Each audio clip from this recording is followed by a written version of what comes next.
20 taon na ang nakalilipas. Ang mga tunay kong magulang ay iniwan ako sa pintuan ng Bayanguan. Ngunit, may malalim akong ugnayan sa tadhana ng Dao. Mula noon, 20 taon ng pag-insayo, narating ko na ang rurok na walang katapat sa mundong ito. Sayang nga lang at ang huling pagkakataong ito, ang hindi pa napuputol na ugnayan ng dugo, ay tila mga tanikalang nakagapos sa akin, na humahad lang sa pagiging ganap ng aking Daozin. Kaya hindi ko maabot ang rurok bilang isang Daojon.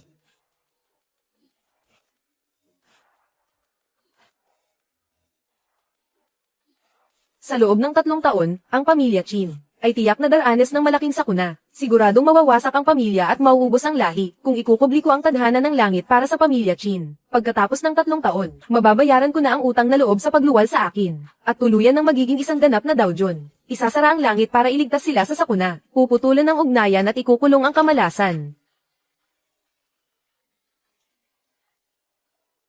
Simula sa araw na ito, pipikit ako para hanapin ang landas ng Dao. Ikukubli ko ang tadhana ng langit, at poprotektahan ng pamilya Qin sa loob ng 3 taon, hanggat hindi pa natatapos ang 3 taon. Ang telang ito sa aking mata ay hindi dapat alisin.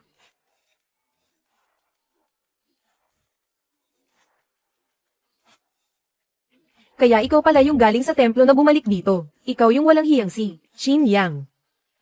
Bakit nabulag ang mga mata mo? At bakit ang sagwa ng suot mo, mukhang pulubi? PWE, ang malas mo talaga sa paningin. Ay nako. Sino?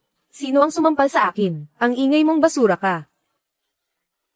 Sa pagbabalik kong ito, kung itatrato ako ng pamilya Qin, nang may kahit kaunting malasakit, pagkalipas ng 3 taon, magiging patas na ang lahat sa atin. Pero kung patuloy nyo pa rin akong aapihin, akong si Daojon ay nanunumpa, na sa araw na matapos ang 3 taon, iyon din ang magiging araw ng pamilya Qin, para tuluyang mabasak at maglaho.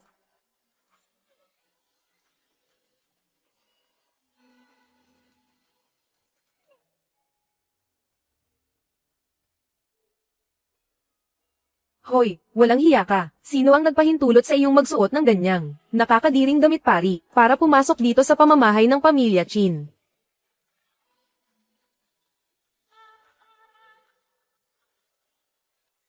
Tayo.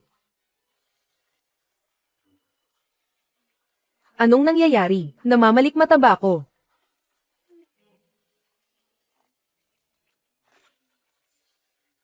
Qin Huiye, ito na ba ang paraan ninyo, ng iyong anak na hindi mo nakita, ng mahigit 20 taon?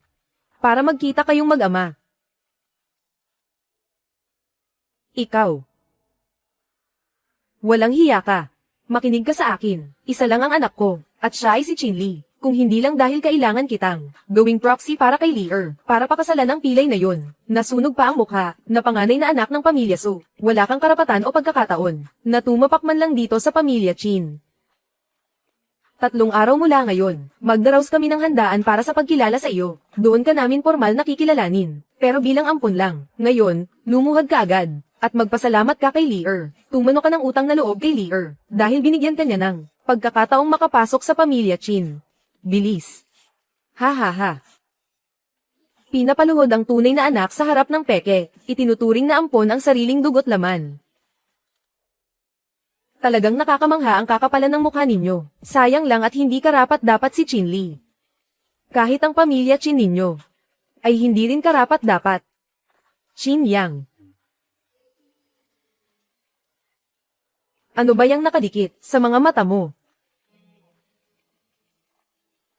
Hindi kaya na bulag ka na. Nako. Kung bulag siya, paano na? Ang pakikipag-isang dibdib niya kay Suno Anyo, hindi kailanman tatanggapin ng pamilya Su. Ang isang bulag na manugang. Ang pamilya Qin natin, ay hindi rin pwedeng kumilala ng isang baldado. Bilang ampon, hindi maaari. Hindi naman siya bulag noong bata pa siya. 3 araw mula ngayon, gaganapin na ang piging para sa pagkilala sa pamilya. Sa oras na iyon, inimbitahan ko pa ang makapangyarihang Zhenjo ng Hilagang Rehiyon, para personal na manguna, sa itsura niyang yan. Hindi ba't kaiyahiya yan, sa mukha ng pamilya Qin natin? Kuya. Baka naman sama-sama ang loob mo, dahil ako ang kumuha ng posisyon bilang batang Panginoon ng pamilya Qin. Pero hindi mo kailangang magpanggap na bulag, para lang makuha ang awa ni na tatay at nanay. Tutulungan na lang kitang punitin ang basurang papel na ito. Ang talismang ito. Hindi mo dapat hawakan. Bakit naman? Kapag nawala ang talismang ito, mawawasak ang pamilya Chin. Ha ha ha. Mawawasak ang pamilya Chin. Tatay, nanay, narinig nyo ba? Sabi niya kapag nawala ang talismang yan, maglalaho na ang pamilya Chin natin. Paano mangyayari yun? Ha ha ha. Hoy, hampas lupa, sino ang nagbigay sa iyo ng karapatan na magkalat ng mga kasinungalingan dito? Ang pamilya Chin natin ay matagal nang namamayagpag sa Haicheng. Paanong mangyayari na matatakot kami sa isang basurang talismang yan? Nadala mo. Gaya nga ng inaasahan, sa isang hampas lupang lumaki sa templo, pagkapasok pa lang, natuto na agad gumamit ng ganitong mabababang uri ng paraan, para lang makakuha ng atensyon at kapangyarihan. Nako, kuya, galit na sina tatay at nanay. Ayaw mo pa bang tanggalin yan? Hayaan mo na lang na ako ang tumulong sa iyo. Hayaan mo na lang na ako ang tumulong sa iyo.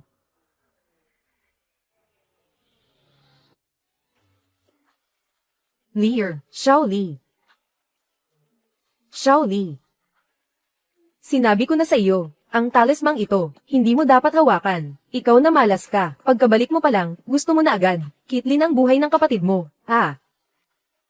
Qin Yang, ikaw na hampas lupa ka. Kapag may mangyaring masama, kay Xiao Li, kukunin ko ang buhay mo. Qin Yang, huwag mong isipin na dahil nakapag-aral ka ng kaunti, nang mumurahing sa lamang ka, ay kaya mo nang maghari-harian. Sinasabi ko sa iyo, dito sa pamilya Chin, habang buhay kang dapat yumuko, at kilalanin si Xiao Li bilang Panginoon mo, tatay. Nanay. May hinanakit si kuya sa kanyang puso, hayaan mo lang siyang ilabas ito, ngunit, nagawa mo pang sampay ng pamilya Chin. Qin Yang. Kapapabalik mo pa lang, inaapi mo na ang kapatid mo, may respeto ka pa ba, sa amin? Xiao Li, huwag kang mag-alala, mamaya, kami ng tatay mo, ay tuturuan ng leksyon ng suwail na anak na ito, para habang buhay. Hindi na siya makakaangat sa iyo. Ah, ito pala ang tinatawag nilang pagmamahal ng pamilya, marumi. Napakapupok. Gayunpaman, kailangan ko ang huling hibla ng ugnayang ito para mabuo ang aking puso ng daw. Ang araw ng pagkabuo ng aking puso ng daw ay ang araw ng pagkawasak ng inyong pamilya Chin. Ikaw na walang hiyang bata ka, wala akong pakialam kung sa loob ng 20 taon na ito ay gaano karaming kapangyarihan ng demonyo ang natutunan mo. Sa piging ng pagkilala 3 araw mula ngayon, dapat kang umayos.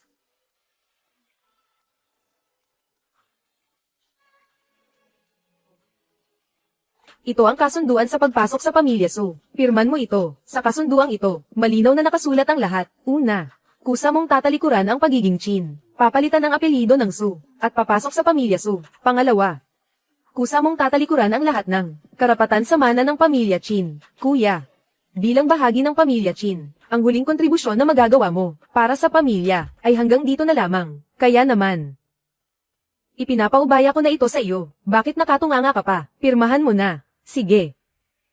Pipirma ako. Napakakatawa.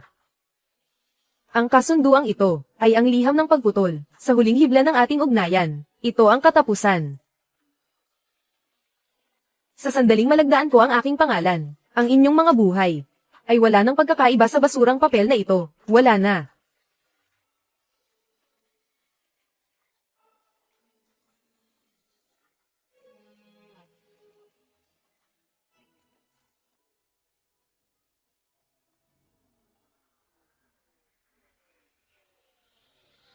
Isang bulag. Naglalakas loob na manggulo sa pamilya Chin. Dapat siyang turuan ng leksyon. Maging sina tatay at nanay sa harap niya, ay parang mga dagang nakakita ng pusa. Kung hahayaan pa siyang manatili, ang bahay na ito, ay wala nang matitirang puwang para sa akin. Nanay. Tatay, huwag na kayong magalit. Siguradong may natutunan kung anong salamang kasi kuya sa templo. Kaya nagagawa niyang maging suwail. Dapat natin siyang tulungan. Tulungan siyang magbagong buhay. Huwag nating hayaang maliga siya ng landas. Hanggal na hindi alam ang kanyang kinalalagyan. Xiao Li, humanap ka agad ng magliligpit sa kanya. Basta't iwanan mo siyang may hininga pa, para makasama niya ang pilay na iyon. Basta matuloy ang kasunduan sa kasal. Ayos na, tatay. Mga handal na mortal, hahayaan ko muna kayong mabuhay ng 2 pang araw. Pagkalipas ng 2 araw, ganti ng langit, pagbabayad ng utang sa tadhana, ang pamilya Chin ay tiyak na maglalaho na parang abo. Walang Aitat Ira, kahit isa.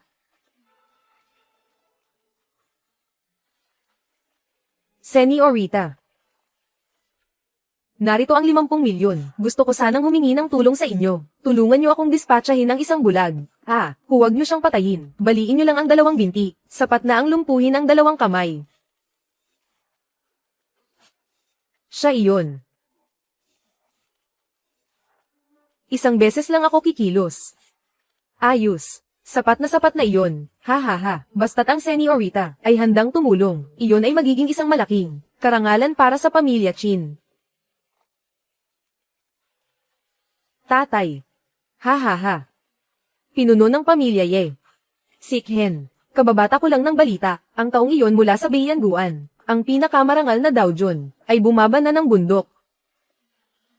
Tatay, ang ibig niyo bang sabihin ay, ang taong iyon, balita ko, ang pagbaba niya sa pagkakataong ito, ay para hanapin ang kaganapan ng kanyang daw, ang paraan para sa perpeksyong espiritual, kung makukuha mo ang atensyon, ng Daojun na iyon.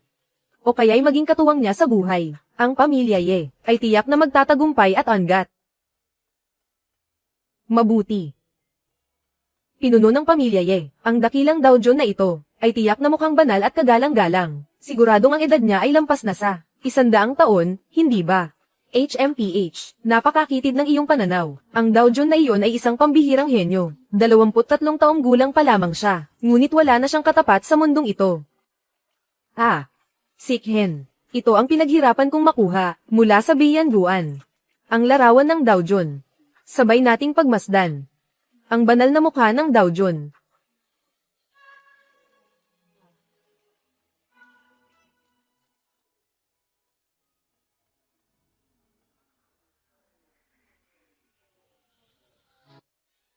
Tatay, bakit parang malabo ito? Nakapagtataka, bakit hindi ko maaninag? Ito ang tunay na anyo ng isang banal na nilalang. Tayong mga ordinaryong tao lamang, na may mga matang makalupa, paano natin madaling masisilayan ang tunay na mukha ng Daojun? Ang pangangatawan na ito, bakit habang tinitingnan ko ay lalong nagiging kamukha ni Qin Yang, ang paborito nating iyon? Imposible iyan. Isa lamang siyang hamak na bulag. Paano siya magiging ang Daojun ng Bayanguan? Pinuno ng pamilya Ye, Senyorita Ye, bigla ko palang naalala, may kailangan pa pala akong asikasuhin. Hindi ko na kayo gagambalahin pa, kayong dalawa.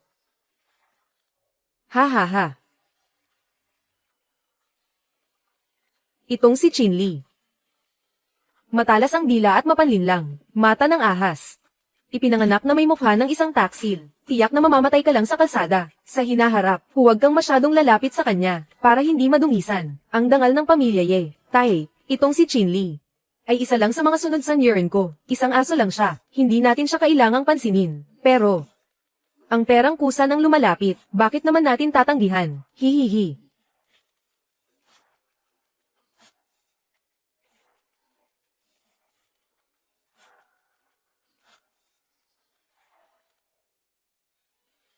Napakalakas na presensya.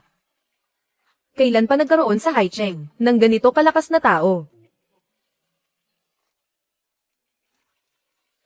Ang inyong lingkod, si Joe Moli, ay nagbibigay pugay sa inyo, Senior. Siya ba ang mula sa Bayanguan? Ang kagalang-galang na Daojun na bumaba sa mundo ng mga tao. Tunay ngang hindi maarap ang kanyang kapangyarihan. Nagagawa niyang maglabas ng espiritual na enerhiya, upang maging isang harang, at itago ang kanyang tunay na anyo. 40 taon akong nagsanay ng mabuti, ngunit ang aking antas ay naipit sa isang hangganan. Sana ay mabigyan niyo ako ng kahit kaunting gabay, upang malampasan ang antas na ito. Handa akong ibigay ang anumang kapalit.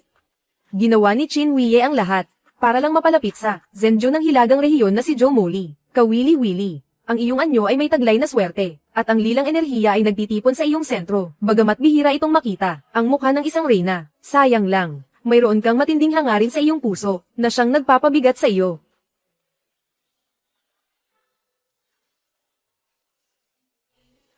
Ito ang biyayang ipinagkakaloob ko sa iyo. Ang aking antas, maraming salamat, Daojun, sa pagbibigay sa akin ng bagong buhay. Ako, si Joe Moli, ay malugod na magsisilbi bilang inyong alipin. Panginoon, magkakaroon pa ba ako ng pagkakataong makita kayong muli, sa piging ng kasalang Qin at Su sa makalawa? Muli tayong magkikita roon.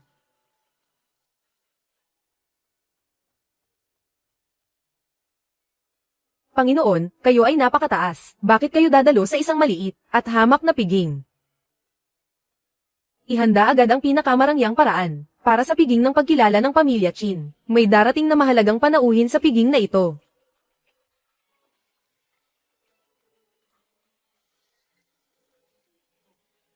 Ang ingay ng mundo ng mga tao, at ang gulo ng buhay mortal, ay tila may taglay na kaunting saya, kahit maikli ang buhay ng mga tao. Alam nila kung paano sulitin ang bawat sandali. Napakapagtaka naman ng suot niya. Wow!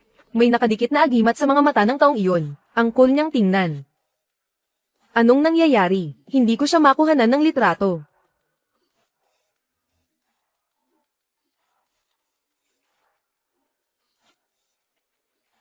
May nagbayad sa amin, para kunin ang mga kamay mo.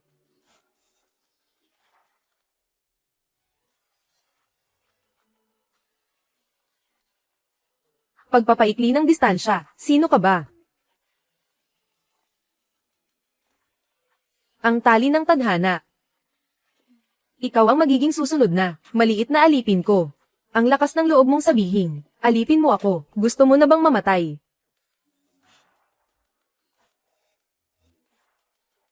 Umalis ka na, hindi mo ako kayang tapatan. Hayop ka, humanda ka sa akin. Kapag naging kaisa na ako ng Dow na iyon, bilang kanyang tanging kabiyak, sisiguraduhin kong mamamatay ka ng kalunos-lunos. Hay! Mabait na bata, sabi ng Zenjo ng Hilagang Rehiyon. Darating din ng personal ang Dow na iyon, sa piging ng pagkilala ng pamilya Chin. Ang ganitong pagkakataon, paano ito palalampasin ng aming pamilya ye? Maghanda agad ng mga regalo.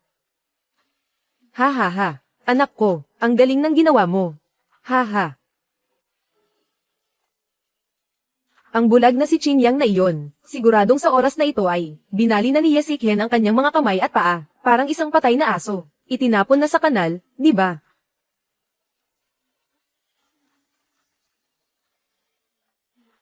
Binibining Ye.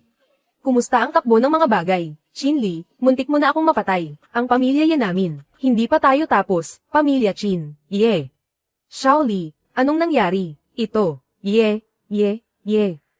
Senyor, Seniora, batang senyor. Ang binibini ng pamilya Su ay humihiling na makita kayo. Narito na si Binibining Su. Bilisan nyo, papasukin siya. Opo.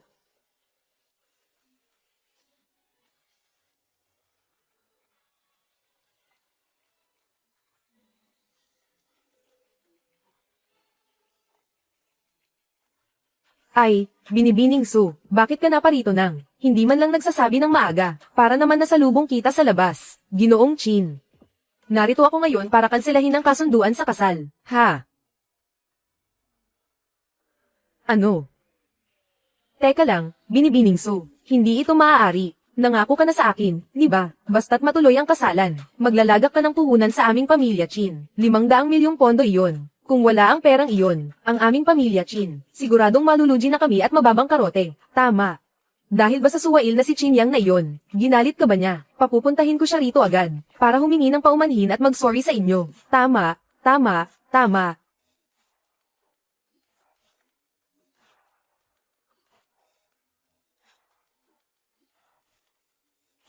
Ngayong araw. Wala namang nangyaring masama, di ba? Bakit? Nagulat ka bang makitang hindi ako patay? Gulat na gulat ka ba? Lapastangan. Tamang-tama ang pagdating mo. Lumuhad ka na agad, at humingi ng tawad kay Binibining Su. Magmakaawa ka kay Binibining Su. Napakasalan ka na niya agad. Kung hindi, palalayasin kita sa pamamahay na ito. Ginoong Chin. Ngayon, ang dalawang binti ko ay lumpo na, at ang mukha ko ay sira na rin. Ayaw ko nang maging pabigat sa ibang tao. Ako ang kusang kumakansela sa kasal. Hindi ito kasalanan ng inyong anak. Gagawin ng pamilya Su ang lahat para makabawi. Kaya pakiusap, huwag niyo siyang sisihin. Ang kabayaran sa pagkansela ng kasal ay hindi mapapantayan ang pakikipag-alyansa sa pamilya Su. At ang mga benepisyong dala nito, kapag naikasal na, mayroon agad 500 milyon. Kawili-wili.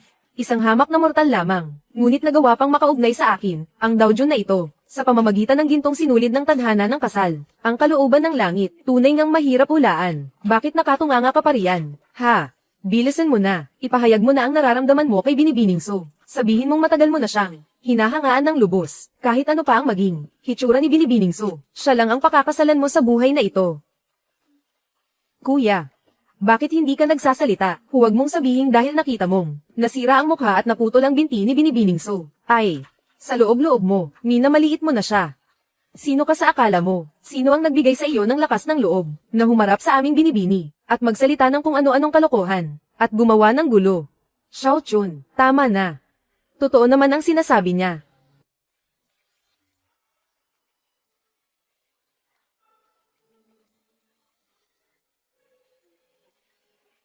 Ayaw kong maging hadlang ang kapansanan ko sa magiging takbo ng buhay mo.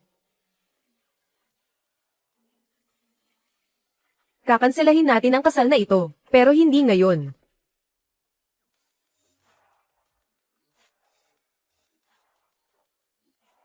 Anong ginagawa mo?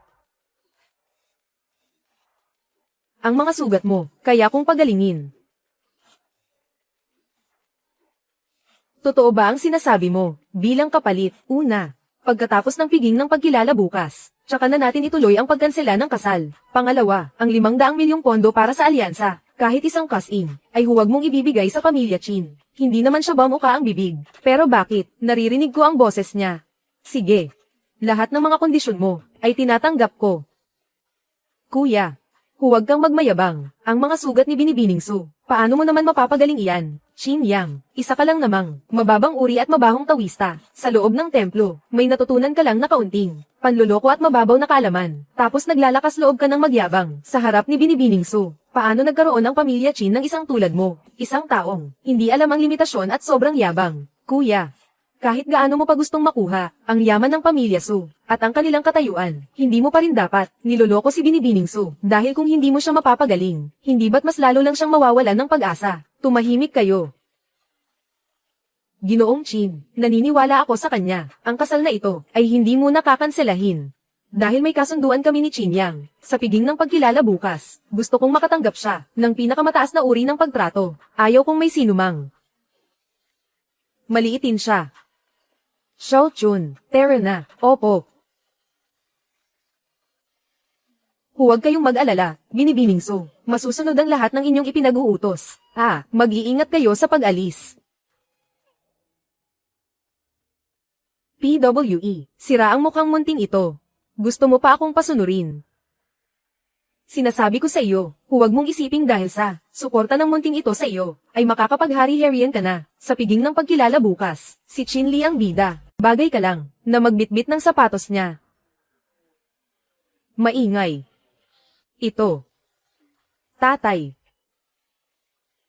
Bukas, nabuo na ang pusong daw ng Daojon na ito, ang tinatawag na pamilya Chin na ito. Tatay, dapat na ring maglaho sa mundo. Tungkol naman sa ugnayan ng tadhana, sa piging ng pagkilala, kasama si Suno Anyo, tatantanan na ang sanhi at bunga, at tuluyan ng puputulan. Ang kagandahan ay kalansay lamang. Lahat ng bagay sa mundo, ay hindi mayayanig ang aking pusong daw. Ha, pagbati sa inyo. Ipakikilala ko sa inyong lahat, ito ang anak kong si Chin Li. Kara-rating lang galing ibang bansa, narito na ang pinuno ng pamilya Ye, narito na ang Binibining Ye. Nako! Pinuno ng pamilya Ye, Binibining Ye, ang inyong pagdating, ay tunay na nagbibigay liwanag, sa aming pamilya Chin. Chin Li, bakit nakatunganga ka lang dyan? Batiin mo agad si Tito Ye, dali. Magandang araw po, Tito Ye. Magandang araw po, Binibining Ye. Salamat sa inyong dalawa, sa kabila ng inyong pagkakaabala, ay dumalo kayo sa aming piging. Ay nako!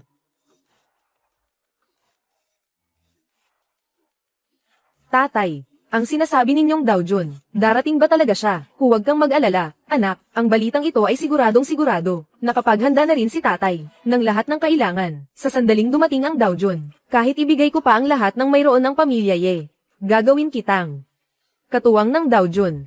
Naku naman, tatay, hinaan nyo lang ang boses nyo, baka marinig tayo ng mga walang kwentang tao dyan. Nakakahiya naman.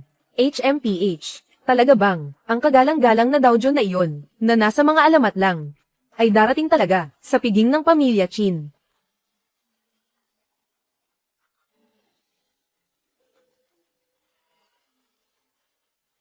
May kalahating oras pa, tapos na ang 3 taong palugit. Sa oras na iyon, ang aking daw, ay wala nang makakapigil, ang presensyang ito.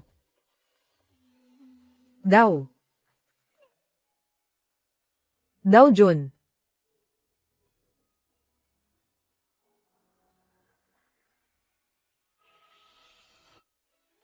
Lapastangan, ako.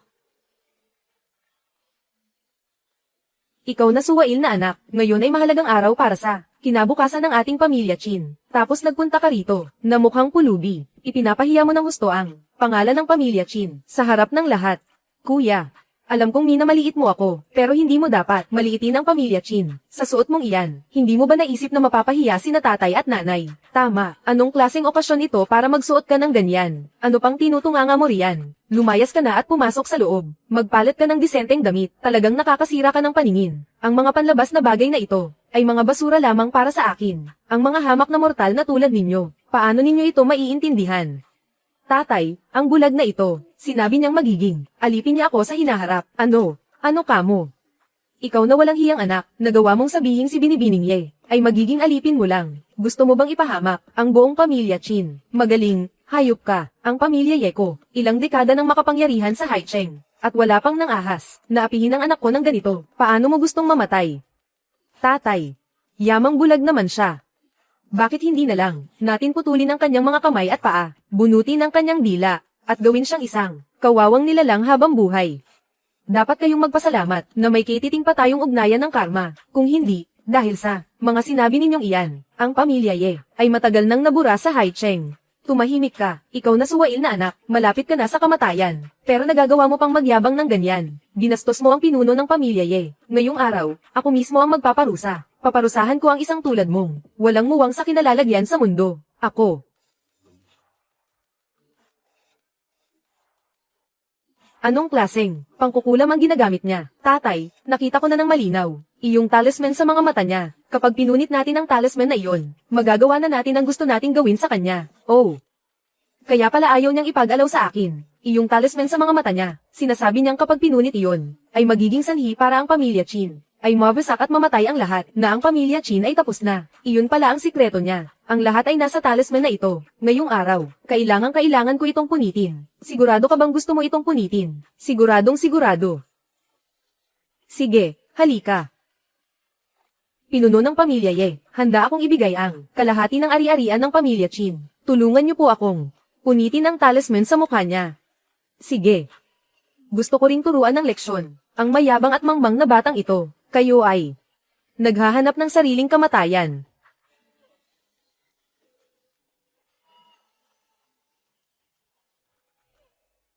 Hinto.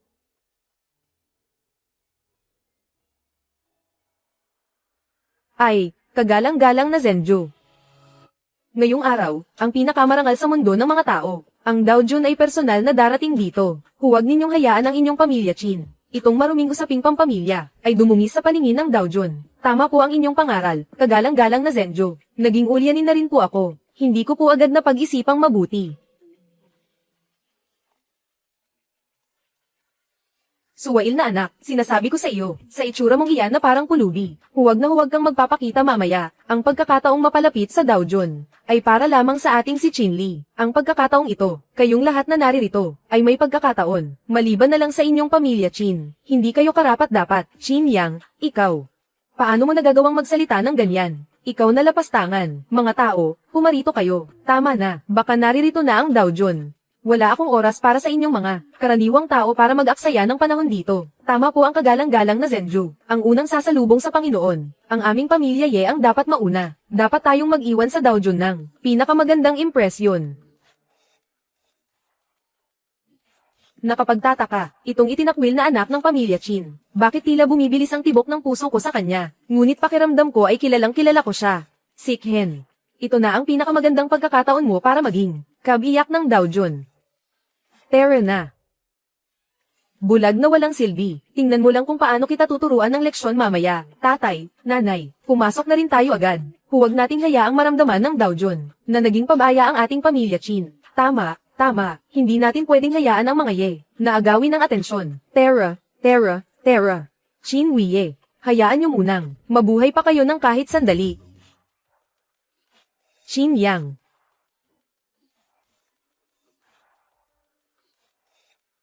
Chin Yang, nangako ka sa akin na mapapagaling mo ako ngayong araw.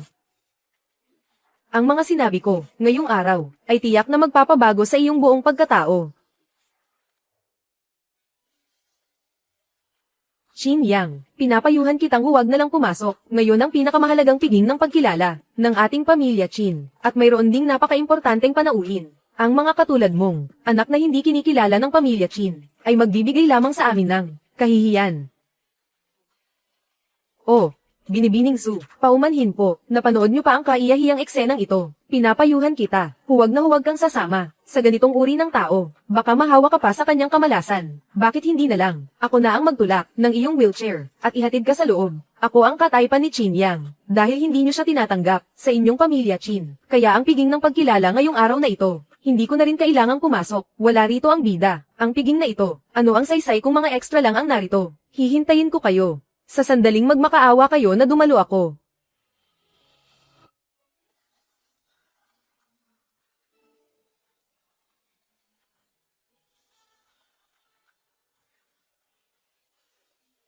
Chin Yang. Ang aking mukha. At ang aking mga binti.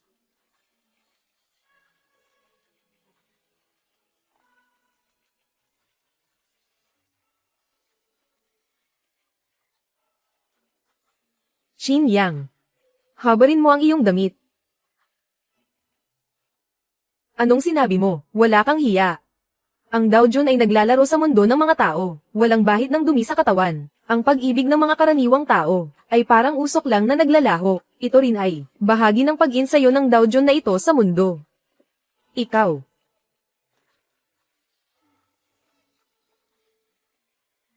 Huwag ka nang mag-isip ng kung ano-ano.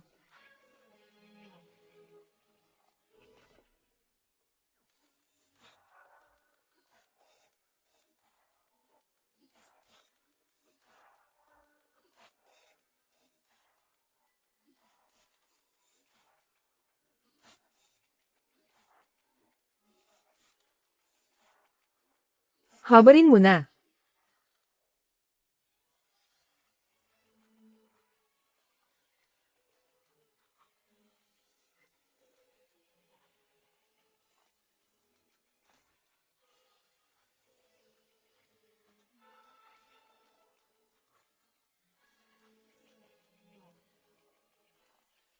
Ang tadhana ng pag-iisang dibdib na ito, ay ang huling pagsubok ng langit, na ibinigay sa akin. Ngunit ang pagsubok na ito, ay wala lang sa akin. Banal na anyo ng langit at lupa, protektahan ang aking landas.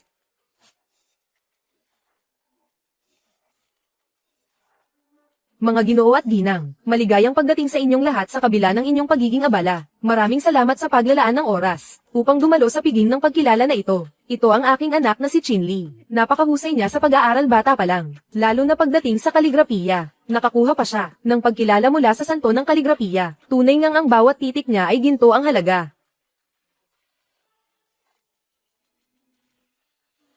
Espesyal na pasasalamat sa kagalang-galang na Zenju at sa pinuno ng pamilya Ye, dahil sa pagpunta sa piging ng pagkilala ng aming pamilya Chin. Ang aking pamangkin na si Chin Lee ay magsusulat ngayon mismo ng mga dedikasyon para sa inyong dalawa.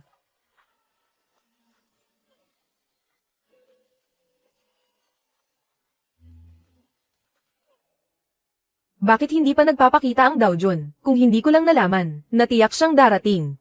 Hinding-hindi ko, dadaluhan ng personal ang napakababang uri at napakapobreng piging na ito. Tama ang kagalang-galang na Zenju. Ang mangmang na batang ito ng pamilya Chin, ay sadyang katawa-tawa. Siya na isang hamak na tao lamang, ay naglalakas loob pang sabihing ginto ang halaga ng kanyang sulat para sa amin. Ito ay basura lamang. Nakakasira lang ng paningin.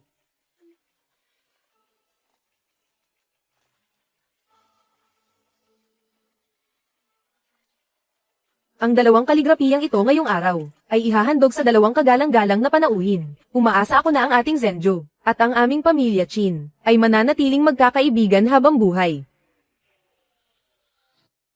Ito ang banal na anyo ng langit at lupa, nagpakita na ang Daojun.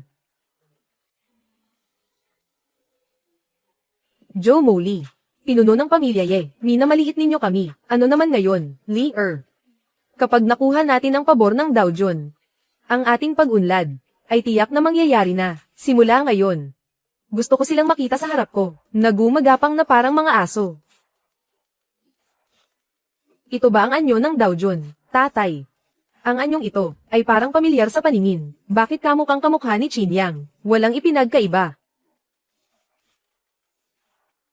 Nasaan ang sinasabi ninyong Daojun? Tingin ko, si Qin Yang talaga ito, ang hampas lupang iyon, dahil hindi natin siya pinapasok, sa piging ng pagkilala, sadyang gumagawa siya ng mga kalokohan. Gusto niyang akitin, ang mga makapangyarihang tao doon. Tatay, nanay, huwag po muna kayong magalit. Si kuya, siguro ay naiinggit lang siya, dahil ako ang bida sa piging na ito, kaya gumamit siya ng ilang, mabababang uri ng gimmick, PWE, ang walang hiyang ito. Akala niya dahil lang sa tumira siya sa templo, at natuto ng ilang mumurahing, sining ng pakikipaglaban, ay wala nang magagawa, ang pamilya Qin sa kanya, talagang hindi niya alam, kung sino ang kinalaban niya. Narito ang Zhenju na may kapangyarihang abot langit, lahat sila ay narito, gusto kong makita kung hanggang saan naabot, ang mumurahin niyang kakayahan. Kung anong gulo ang kaya niyang gawin. Terra.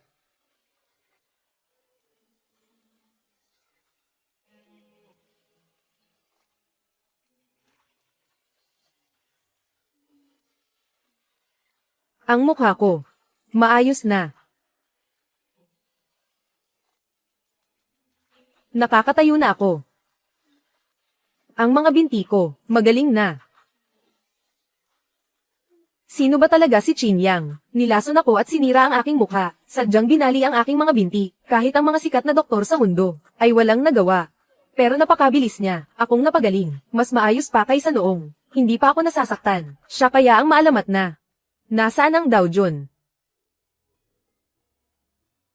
Hindi maaari, hindi nila pwedeng malaman, na magaling na ang mga binti at mukha ko, kung hindi, ang mga tao sa pamilya Su, ay hindi ako tatantanan.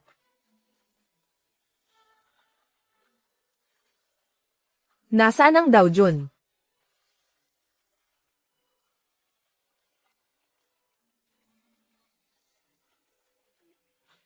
Zhenju.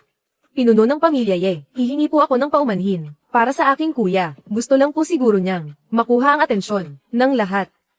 Kaya gumamit siya ng ganitong kalokohan, lapastangan, nagawa mo pang maupo rito, tumayo ka at lumuhad agad, humingi ka ng tawad sa Zhenju, at sa pinuno ng pamilya Ye, bilis, bumaba na ang anyo ng Dao Jun, isang himala sa langit at lupa, ang ora na iyon ay kasing lawak ng kailaliman, hindi iyan basta-basta magagaya, ng mga hamak na mortal na gaya ninyo. Tiyak na ito ay pagsubok ng Dao Jun sa atin. Basta't tapat ang ating puso, magpapakita sa atin ang Dao Jun. Hayaan kaming masilayan ang mukha ng Dao Jun. Tama ang sinabi ng Zhenju.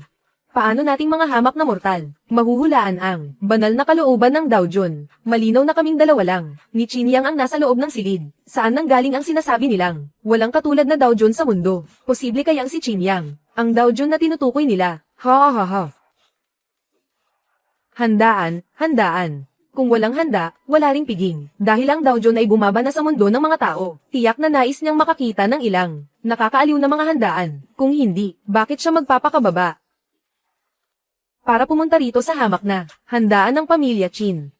Sa inyong mga nabubuhay, sa huling ilang minuto na ito, malugod na papayag ang Dao Jun na ito, na makipaglaro sa inyo. Kahit na malabo ang mga mata ni Kuya, dahil lumaki siya sa Bayanguan para mag-cultivate, sigurado akong ang musika, chess, at pagsusulat, ay mga bagay na bihasa ka, di ba? Bakit hindi tayo magpaligsahan, para sa lahat ng narito, at para na rin sa misteryosong Dao Jun na iyon, ipakita mo ang galing mo. Ang Dao Jun ay, ang kataas-taasang pinuno sa itaas ng siyam na langit, ang pagtingin niya sa mundong ito, ay isa ng napakalaking karangalan para sa inyo, kayong pamilya Qin, sa pagpapakita nyo ng talento sa Dao Jun. Huwag kayong gagamit ng mga basurang bagay, na dudumi sa mga mata ng Dao Jun, o bibingi sa kanyang mga tainga. Lalaki.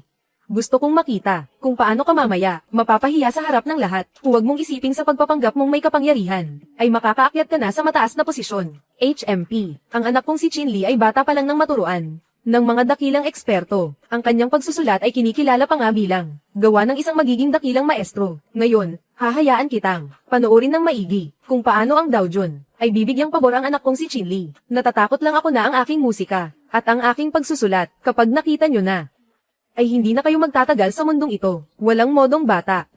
Talagang walang matinong salita ang lalabas sa marumi mong bibig. Kaming pamilya Qin, hindi na sana namin pinabalik ang isang tulad mong mayabang na wala namang binatbat dito sa amin. Ha. Sige.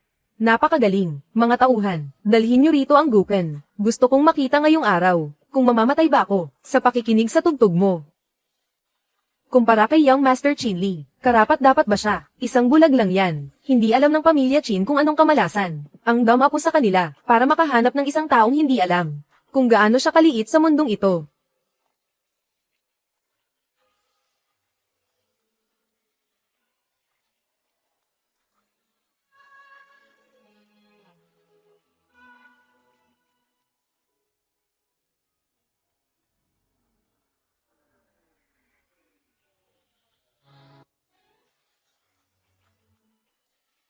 Bagamat hindi ito himig mula sa langit, hindi rin naman ito masama. Kuya, ikaw na ang susunod. Ang mga mortal ay tumutugtog. Para lamang sa panandali ang aliw. Ngunit kapag ang isang immortal ang tumugtog, kaya nitong itakda ang buhay at kamatayan. Ang tugtog na ito ay para sa inyong libing.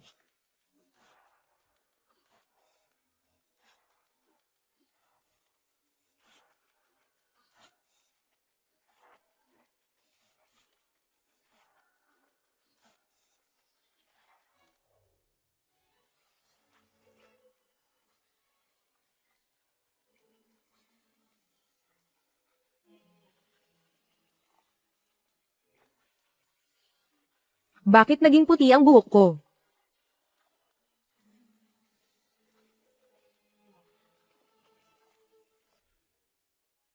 Ah! Bakit pumuti ang buhok ko? Anong nangyayari? Bakit lahat ng buhok ay naging puti na? Bakit nagkakaganyan? Ang awit ng mga bathala.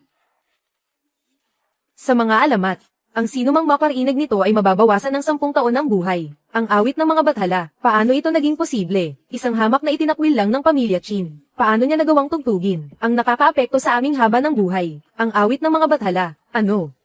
Nawalan tayo ng 10 taon sa ating buhay. Hayop ka. Gusto mo ba akong patayin? Hindi ba't iyang basurang agimat sa mga mata mo? Ang may pakana nito. Magsalita ka. Tatay, huwag po kayong mag-alala. Siguradong panlilinlang lang ito, ni Kuya, kung talagang nabawasan tayo ng 10 taon sa ating buhay. Bakit parang walang nangyari kay Binibiningso? Hindi ka panipaniwala, bakit hindi siya naapektuhan? Oo nga. Tay, siguradong galit sa atin si Kuya, sa pamilya Chin. Galit siya sa lahat ng humamok sa kanya. Kaya ginagamit niya ang ganitong maruming paraan para makaganti sa atin. Tama, tama. Tama, tinatakot pa niya ang Zenjo at ang pinuno ng pamilya Ye. Walang nangyari sa buhok ko. Maaari kayang, dahil ito sa ginawa ni Chin Yang sa akin noon. Noong muli niyang binuo ang aking pundasyon. Kaya naman, hindi ako tinatablan ng epekto ng awit ng mga bathala. Siya. Sino ba talaga siya? Gamit ang puso ng isang langgam, sinusubukan ninyong hulaan ang kalooban ng mga bathala. Talagang wala na kayong lunas sa inyong kahangalan. Tama. Ang isang maliit na pamilya lang gaya ng mga Chin. Paano magkakaroon ng isang taong bihasa sa sining ng mga bathala? Siguradong isa lang itong hindi natin alam na uri ng ilusyon. Maganda ang kanta. Makatotohanan din ang ilusyon. Ginamit mo pa talaga ang paraang ito para lokohin kami, para lang pasayahin ang Daojon. Ikaw na itinakwil ng pamilya Chin. Napakatapang mo talaga. Buwisit ka, Chin Yang. Inagaw mo na naman ang atensyon. Hindi ko hahayaang magpatuloy pa ang iyong pagyayabang. Makatotohanan nga ang mga mahika ni Kuya. Ngunit ang kaligrapiya ang nagpapakita ng tunay na dangal ng isang iskolar. Bawat guhit at bawat hagod, dapat ay matuwid at tapat. Hindi ito maaaring pekain kahit kaunti. Kung sa kaligrapiya tayo maglalaban, mangangahas ka bang makipagpaligsahan, Kuya? Lalaban ka ba, Kuya? Sige. Ang kaligrapiya ng Daojon na ito ay nagtataglay ng tadhana at karma. Dahil kayong mga hanggal ay nagmamadaling makita ang inyong sariling kinabukasan. Pagbibigyan ko kayo, ano kaya kung magsusulat ako para sa 3 miyembro ng pamilya Chin. Isang salita para sa bawat isa. Ano sa tingin nyo? Sige. Gusto kong makita. Kapag nalaman nyo na ang tungkol sa pamilya Chin, pagkatapos mabasak ang iyong pamilya at mamatay ang lahat, luluhod ka ba sa harap ko, na parang isang aso, nakakawag ang buntot at magmamakaawa sa akin? Sige.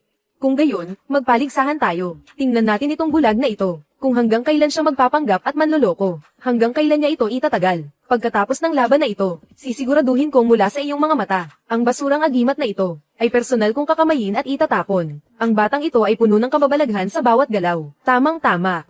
Gamit ang sining ng pagsulat na ito, upang malaman ang tunay niyang kakayahan. Tamang-tama, hayaan din nating ang kagalang-galang na Daojon, ay masiyahan ng kaunti, sa palabas na ito na gawa-gawa ng pamilya Chin. Isang nakakatawang katatawanan.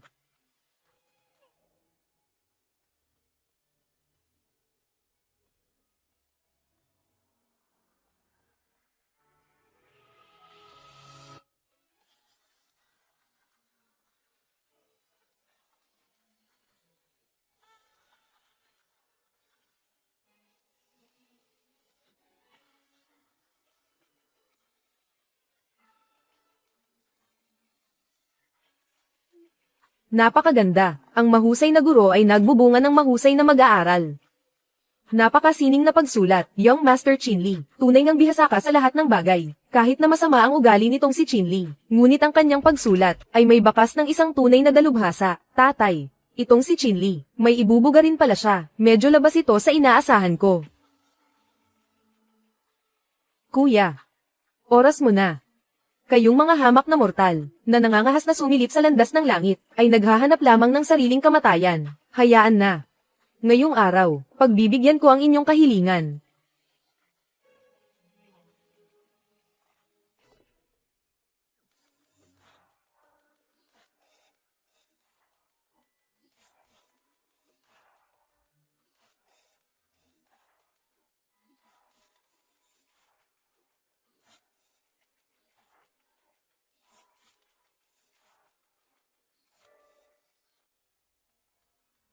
Ah! Nanay, anong nangyayari? Nanay. Ah! Anong nangyari rito? Ang ingay ninyo, nasaan ang inyong modo? Kung maabala ninyo ang kasiyahan ni Daojun, kaya nyo bang bayaran ang kasalanang iyon? Zenju, napakasining na pagsulat, ang bawat hagod ng pluma, ay tila lumilipad sa kalangitan, parang isinulat ng isang diwata. Naglalaman ito ng kapangyarihan ng langit, ang itinakwil na anak na ito ng pamilya Qin. Ang kanyang galing sa pagsulat, ay 100 beses na mas mahusay kaysa kay Chinli. Sayang nga lang. Dahil isa siyang bulag, ay nako. Ikaw, tumayo ka na riyan ng mabilis. Ano bang nakain mo at nagkakaganyan ka? Ang Daojun na ito, at ang mga mahalagang tao ay narito lahat. Hindi mo ba nakikita na pinagtatawanan tayo? Ginagawa mo tayong katatawanan sa harap nila. Hindi. Hindi iyon. Ako. Nakita ko lang kanina, na ang buhok ko ay puro puti na. At ang balat ko ay nabubulok na rin. Hanggang 60 taon lang ako mabubuhay, at mamamatay ng kalunos-lunos. Si Qin Yang iyon. Siguradong pakana niya ang lahat ng ito. Ay nako. Ano bang pinagsasabi mong kalokohan? Ang bulag na iyan, hindi man lang siya gumalaw sa pwesto niya. Ikaw, napakakahiya mong nilalang ka. Qin Huiye, susunod. Ikaw na ang susunod. Ako na, kung ako na, ako na. Akala mo ba natatakot ako sa iyo? Isulat. Ang buong buhay mo. Puno ng pagpapakapagod at paghahangad. Puro pakinabang lang ang iniisip, dahil kayamanan ang pinakamahalaga sa iyo. Hahayaan kitang makita ng sarili mong mga mata, ang itsura mo kapag naubos na ang lahat ng yaman mo.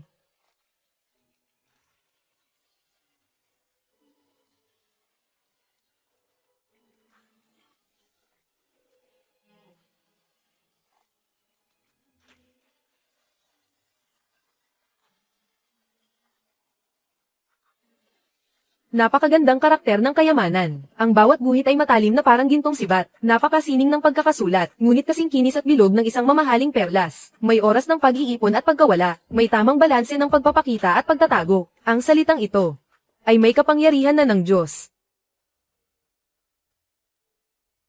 Sunog, patayin ang apoy. Bilis, patayin ang apoy. Ang pera ko, ang pera ko. Ang pinaghirapan ko sa buong buhay ko. Ang pera ko, ang pera ko. Ang pera ko. Ayaw kong mabuhay ng ganito, sa gitna ng kahirapan. Ayaw ko. Tatay. Ayos na po, gising na, tatay. Anong nangyari? Wala lang. Nakita ko lang, ang lahat ng naipon ko sa buong buhay ko. Naubos lahat sa apoy. Napunta ako sa kalsada. Namamatay ako ng kalunos-lunos sa bangkita. Qin Huiye, malinaw na nakatayo ka lang dito. Ligtas at walang gallows. Nag-ambala mo si Daojun, pati na ang kasiyahan naming mga panauhin. Sa tingin mo ba ako, si Zhou Moli, ay mahina at madaling apihin? Ano sa tingin mo? Nagustuhan mo ba ang salitang isinulat ko? Para sa pamilya Qin, may 4 pang huling salita.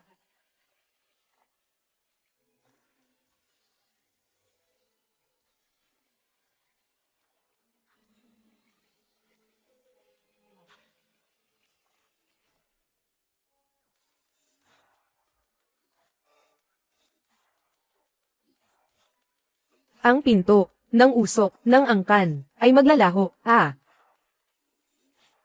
Ayaw ko. Ayaw ko. Ayaw ko. Pahingi ng makakain. Mabahong pulubi.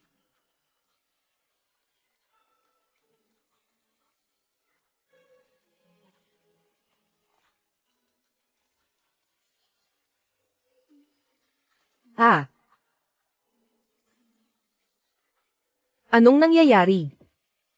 Sinasapian na siya. Kulam. Gumamit ka ng itim na may sika, ang gulong ng karma. Itinakda na ang katapusan, ang kapalaran ng pamilya Chin, ay magiging ganito na talaga. Ito ang tinatawag na ang salita ay batas. Hindi lang basta salita ang isinulat niya, kundi karma. Karma. Ang hinaharap ng pamilya Chin, ay hindi na mababago pa. Kailan pa nagkaroon sa Haicheng, ng ganitong klaseng tao, maliban sa kaysa isang iyon, ang maalamat na si Dao Jun. Posible kaya, tama nga ako, hindi siya ordinaryong tao, dahil narito siya. Ang matinding galit at paghihiganti ko, ay may pag-asa ng matupad. Tatay. Hindi. Panlilinlang lang ang lahat ng ito, kagagawan niya ang lahat ng ito. Ayos lang ang pamilya natin. Basta tanggalin lang ang talisman na iyon, tanggalin mo, babalik tayo sa dati, mananatili tayong makapangyarihang angkan. Tama, tama. Makapangyarihang angkan pa rin tayo. Ikaw na hayop ka, nagawa mo pang gamitan ang sarili mong mga magulang, ng ganitong kasamang mahika. Wiye. Bilisin mo, tanggalin mo ang nasa mga mata niya, tanggalin mo ang masamang talisman na iyan. Ayokong mamatay, pumunta ka, sige na. Lapastangan, ngayon din ay tatanggalin ko na, ang masamang talisman mong ito, lalabanan kita hanggang kamatayan, pinuputol na ang ugnayan ng dugo at tadhana, tapos na ang landas ng Dao, ang huling saksak na ito, hayaan ninyong kayo mismo ang tumapos nito.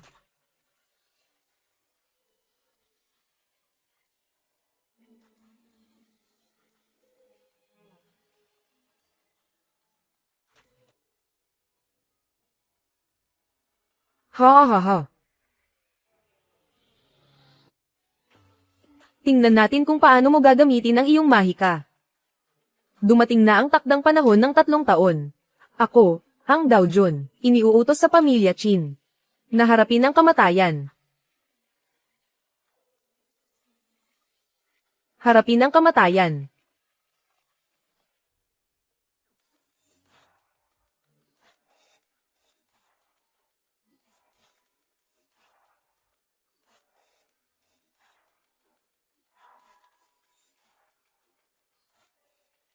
Akala ko ba ay mayroon kang kagilahil-alas na kakayahan.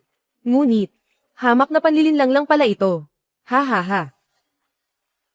Isa ka lang palang. Walang kwentang basura na nagkukunwaring Diyos. Ha ha ha. PWE, isang basurang itinapon. Ang nang-ahas na bumalik para sampain kami. Sa tingin ko, ikaw ang dapat na mamatay. Tatay, nanay, huwag na huwag kayong magpaapekto sa taong ito. Isa lang siyang ganap na manloloko. Ginagamit lang niya ang mga ganitong maruruming paraan para takutin tayo. Isang pirasong papel lang iyan. Ano? Tingnan natin ngayon kung paano mo mapapatay ang pamilya Chin namin.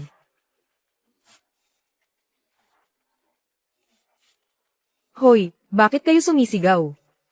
President Chin, ang kliyente nating Wang Group, bigla na lang, kinansela ang lahat ng kontrata. Sinabing isa tayong masamang kumpanya.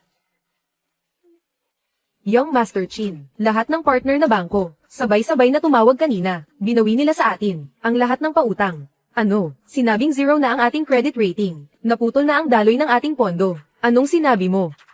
Ang mga tao mula sa Commercial Crimes Investigation Division, ay sumugod sa kumpanya, at ipinatigil ang lahat ng proyekto.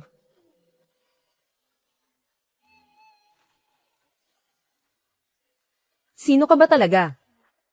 Ano ang ginawa mo sa pamilya Chin ko? 3 taon na ang nakalilipas. Dapat ay naglaho na ang pamilya Chin.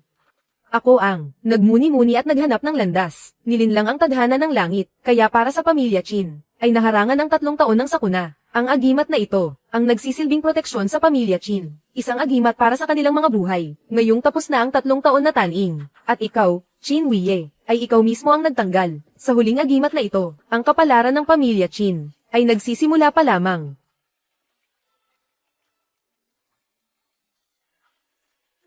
Isang pirasong agimat ay kayang itago ang mga sikreto ng langit at protektahan ng isang pamilya sa loob ng 3 taon. Ang ganitong makapangyarihang paraan ay hindi ko pa kailanman narinig. Babagsak na ang pamilya Chin. Paano na ang marangya kong buhay? Ayaw ko nang bumalik sa pagiging isang pulubi na walang-wala. Tayo ang nagtulak sa pamilya Chin sa kapahamakan. Chin Yang.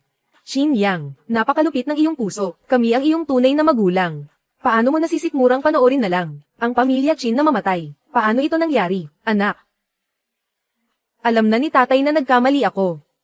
Nagmamakaawa si tatay sa iyo. Bigyan mo pa ako ng isang pagkakataon. Pakiusap, iligtas mo akong muli. Maaari ba?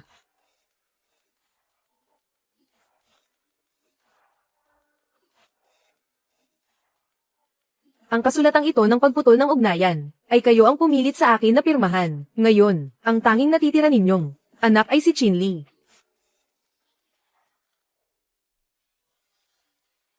Ang ugnayan ng dugo ay putol na. Ang pag-aaral ng Daojun na ito ay ganap na. Pagkalipas ng 3 buwan, aakyat na ako sa langit sa gitna ng liwanag.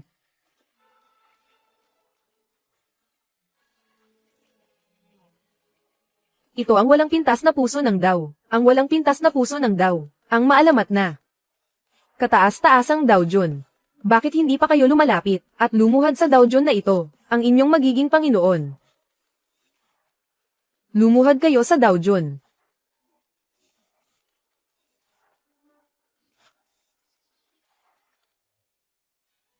Ikaw pala ang walang talong Daojun na iyon. Paano ito naging posible? Ha ha ha. Nalinlang kayong lahat sa kanya. Ikaw pa rin ang batang iyon, na itinapon noon pa man. Isang basura na mas masahol pa sa aso. Ang tunay pala nating anak ay ang Daojun. Ako mismo ang nagtaboy sa napakalaking kayamanan at kapangyarihan. Palabas ng pinto ng pamilya Chin, ako pala ang naging bulag. Ang mapapangasawa ko pala ay ang siyang nakatingin mula sa itaas sa mundong ito. Nilate ko pa ang Daojun noon. Hindi ba't parang naghahanap lang ako ng sarili kong kamatayan? Daojun, patawarin po ang aking mga kasalanan. Ang abang babaeng ito ay naging mangmang, at naabala ang inyong presensya. Pakiusap, Daojun, bigyan niyo po ako ng pagkakataong mabuhay. Ang aking pamilya ay handang maging alipin habang buhay, upang maglingkod sa tabi ng Daojun. Pakiusap, patawarin niyo po ako, Daojun. Maawa po kayo, Daojun. Si Molly ay handang sumunod habang buhay, sa tabi ng Daojun, kahit pa ikamatay ko ito. Ang inyong pagpapasailalim sa akin ay bahagi lamang ng paglalakbay sa mundo, ng gulong ng karma. Ito ang inyong halaga.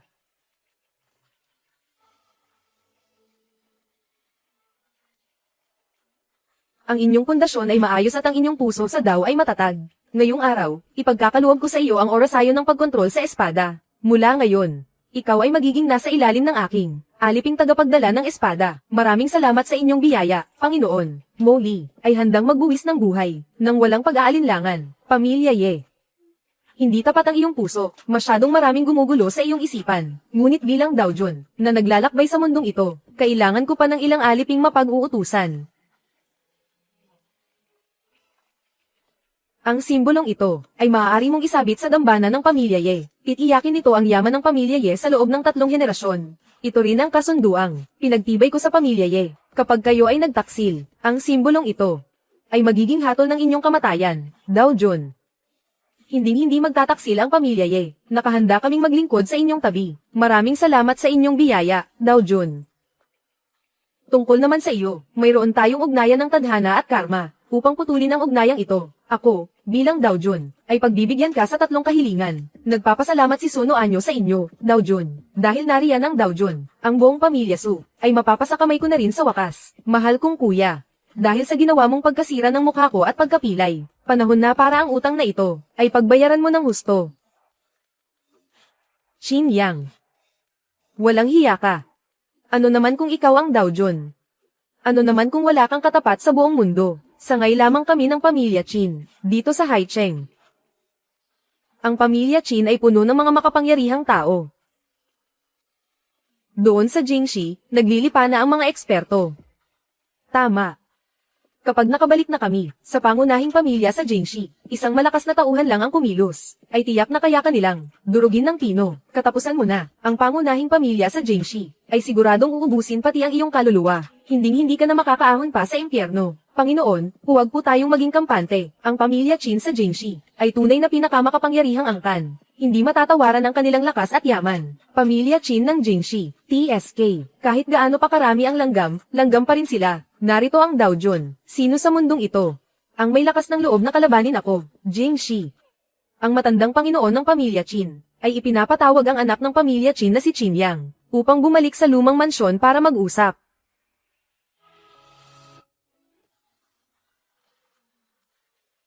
Ha, narinig mo ba yun? Dumating na ang mga tao mula sa kabisera. Kahit pa pinabagsak mo, ang kumpanya ko, ano ngayon? Wala kang magagawa sa akin. Dahil ang pangunahing pamilya sa kabisera, ang nasa likod namin. Wala kang binatbat. Tama. Makinig ka. Noon pa man, hinulaan na ng matandang Panginoon, na ikaw ay malas sa pamilya at sa iyong mga magulang, isang isinumpang nilalang. Kaya iniutos niya sa amin, na itapon ang salot na tulad mo. Tama. Sa tingin ko ngayon, ang matandang iyon ay tunay na, walang mintis ang bawat plano. Tatay, nanay, napakabuti nyo. Pagbalik natin sa Jingxi, tiyak na magsisikap ako ng gusto, upang maging bahagi ng pamilya Qin, ang pinakamahusay na henerasyon, para bigyan kayo ng karangalan. Naniniwala sa iyo ang tatay at nanay habang buhay. Ikaw ay mananatiling munting kayamanan sa aming mga puso. Qin Yang, kahit na ikaw pa ay isang Daojun, ano naman, sa harap ng pamilya Qin sa Jingxi, at sa naglalakihang kapangyarihan nito, isa ka lang asong gala, naluluhod sa paanan ko at magmamakaawa habang kamakawag ang buntot. Tatay, nanay, natatakot ako. Ang batang ito ay may tadhana ng bituing malas. Isang masamang pangitain. Balang araw ay tiyak na magiging banta. Sa sandaang taong swerte ng aking pamilya Qin, kailangang siya ay itaboy at ilayo.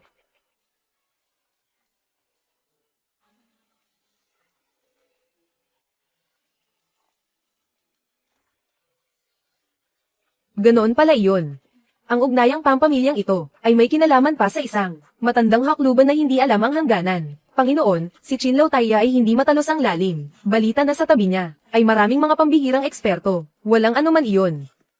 Sa mundong ito, wala pang sino mang makakatalo sa akin. Maaari mong ituro ang daan para sa Daojun na ito. Kapag dumating na ang Daojun na ito sa pamilya Qin, hahayaan kong ang matandang iyon ng pamilya Qin mismong lumuhad sa harap ng Daojun na ito upang humingi ng tawad.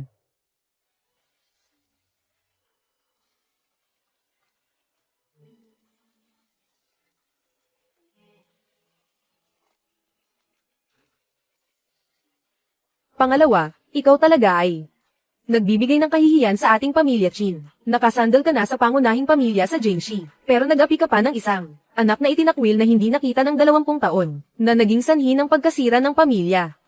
Tunay na nakakahiya ka. Kuya, tumahimik ka na lang muna. Tay, hindi ko talaga ito kasalanan.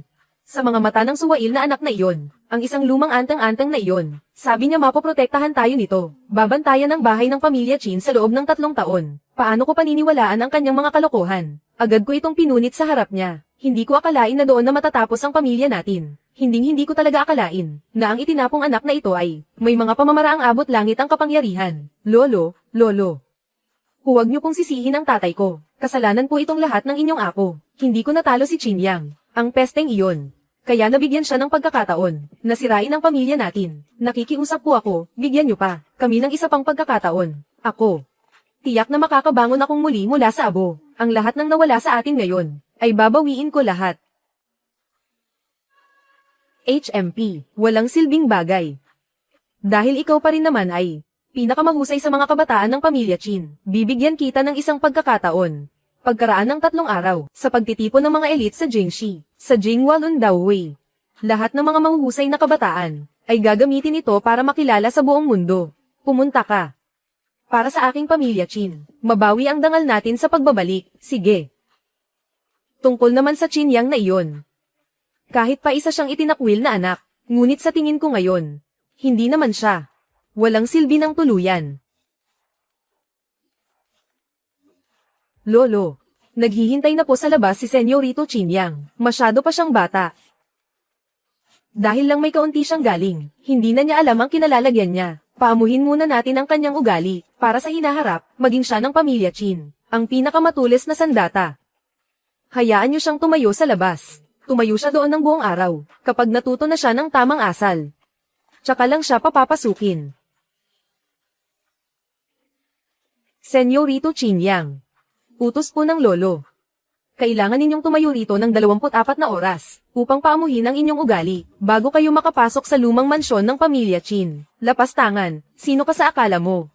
Ang lakas ng loob mong pagtayuin ang Daojun sa pintuan. Ikaw na matandang, walang pakiramdam. Tingnan mo kung paano ko. Jijibay ng pintuang ito. Ang pamilya Qin ng Jingxi ay hindi marunong kumilala sa tadhana. Naglakas loob kayong hamakin ang aking Panginoon. Panginoon, ako ay isang walang silbing alipin. Hindi ko nagawang linisin ang mga hadlang para sa inyo. Dahil dito, hayaan ninyong ang aliping ito ang magpakita para sa Daojun ng unang bagsik ng kapangyarihan sa pagbabalik sa kabisera. Sige.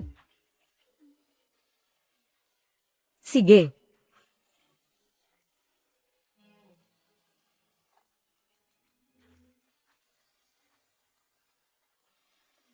Halimaw. Isang halimaw, lolo. Tumuloy po kayo, Daojun.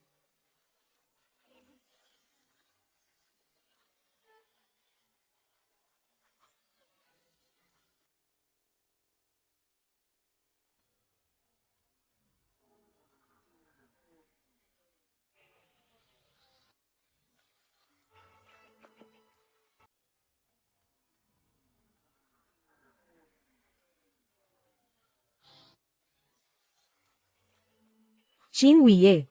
Ito ba ang pinalaki mong mabuting anak? Ang pamilya Qin ay nanatili sa Jingxi ng 100 taon, at kailanman ay walang nang-ahas, na maging ganito kayabang. Ang tapakan ng direktaang, dangal ng pamilya Qin sa sarili nating pintuan. Suwail na anak, akala mo ba ay magagawa mo pa rin? Magwala rito gaya ng ginawa mo sa Haicheng. Lumuhad ka na agad, magmakaawa ka sa lolo na patawarin ka, para payagan kang makapasok sa pamilya Qin. Mabuti ang magkaroon ng paninindigan ng isang kabataan. Qin Yang.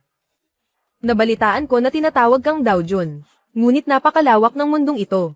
Walang tatalo sa iyo sa Haicheng, pero hanggang doon lang iyon. Kung kakatawanin mo ang pamilya Qin, sa darating na 3 araw, sa Jingwalun Daowei, at makuha ang unang pwesto, maaari kitang payagang mapabilang sa pamilya Qin, at tawagin akong lolo ng may paggalang. Ang pagpunta ko rito, ay hindi para mapasama sa listahan ng inyong angkan, kundi para sa iyo, ang pinuno ng pamilya Qin, na lumuhad sa bawat 3 hakbang. At sumamba sa bawat 9 na hakbang hanggang sa aking harapan, para sa ginawa mo 22 taon na ang nakalipas, ang pagiging bulag sa katotohanan, at ang pagtatangkang pumatay sa sarili mong apo, lumuhad ka at humingi ng tawad.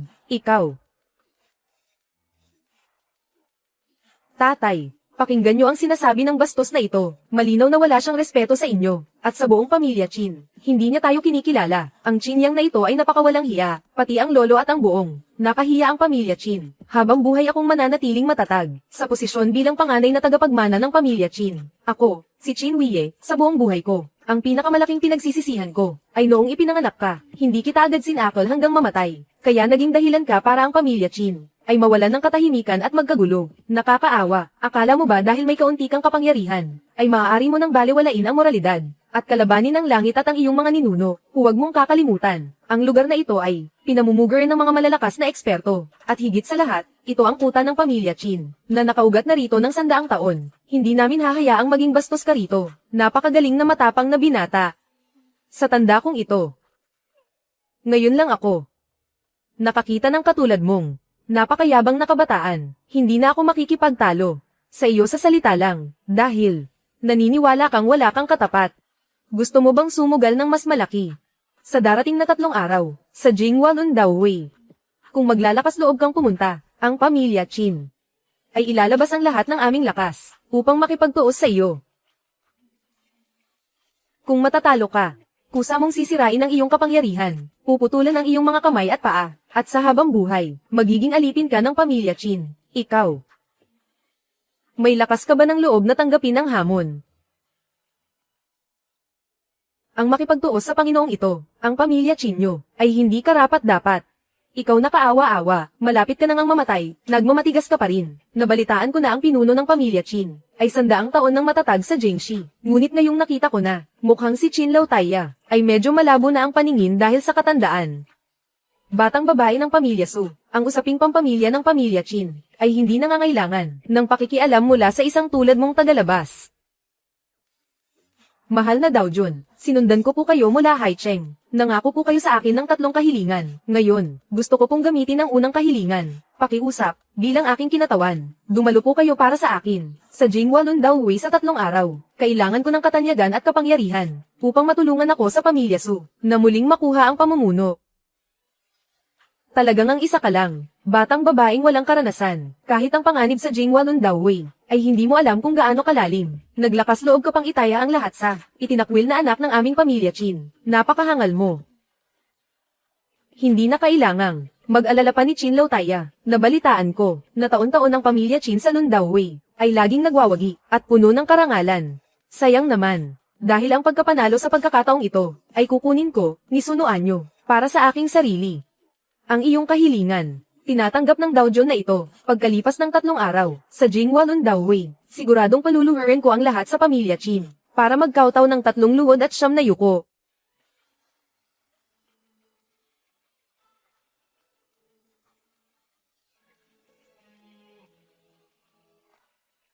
Pumunta ka. Tatay.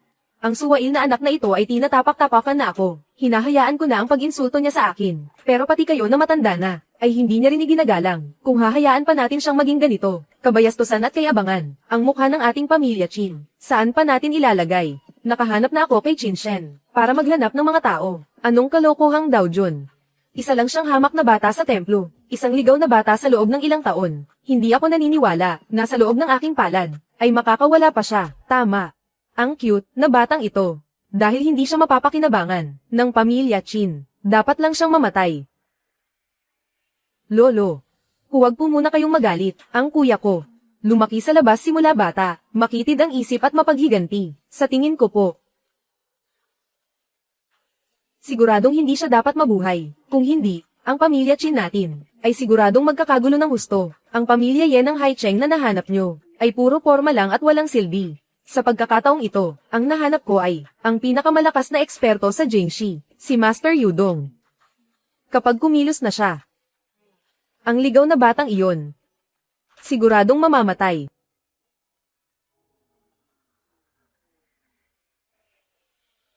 Aba, hindi ba iyon ang mula sa pamilya Su? Ang panganay na anak na lumpo at sira ang mukha. Sino ang lalaking nasa tabi niya? Isang bulag at isang lumpo. Ang lakas ng loob na pumunta sa Lundao Wei. Aking mahal na kapatid, pinapayuhan kitang sumuko na lang. Ang Jinghua Lundao Wei ay hindi para sa mga katulad mo, na lumpo at sira ang mukha, na mga baldado. Ang pamilya Su ay matagal na ring nasa akin, at kontrolado ko na. Kuya, hindi pa tapos ang laban. Kung sino ang mananalo o matatalo, ay hindi pa natin alam. Sa tulong lang ba ng nahanap mong lalaking ito na umaasa lang sa mukha, mananalo ba siya sa Jinghua Lundao Wei? At saka, ang mga katulad niyang pretty boy, baka pati sa kama, ay wala ring silbi. Ang aking Panginoon, ay hindi para sa isang katulad mong hamak na tao mula sa kung saan-saan, na pwedeng bastyusin.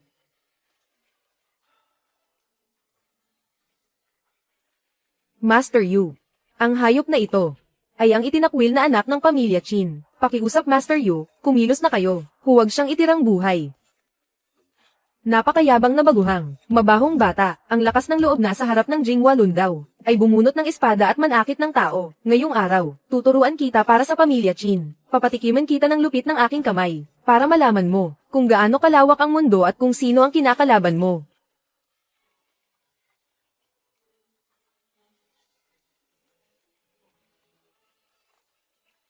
Tuta ng pamilya Chin. Isa ka lang tuta ng pamilya Chin. Lapastangan. Si Master Yudong ay ang pinakamalakas na eksperto sa Jingxi. Ang lakas ng loob mong hiyain siya sa harap ng lahat. Sa buong Jingxi ay wala ka nang matataguan. Sabi nila si Yudong ang may pinakamataas na antas ng kultibasyon sa Jingxi. Pero bakit si Qin Yang? Isang itsa lang ay tombo na siya agad. Totoo nga kayang si Qin Yang ang tinatawag nilang walang katapat sa mundo. Lapastangang bata ka, dahil bata ka pa. Palalampasin ko muna ang buhay mo, pero nagawa mo pa akong hiyain sa harap ng marami. Dahil dyan, mamatay ka na.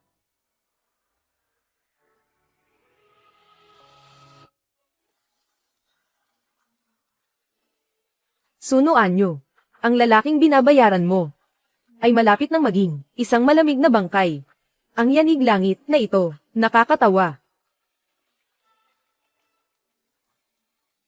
Paano nangyari ito? Ang aking sagradong itim na espada, nabali lang ng 2 niyang daliri.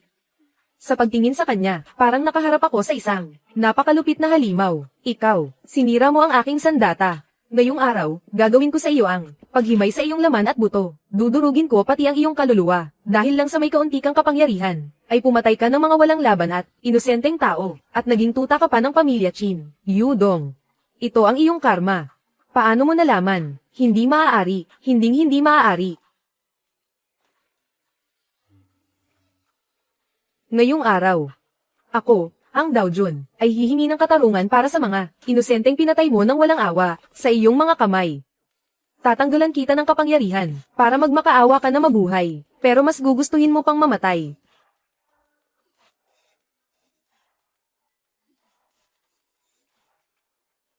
Qin Yang. Subukan mo lang.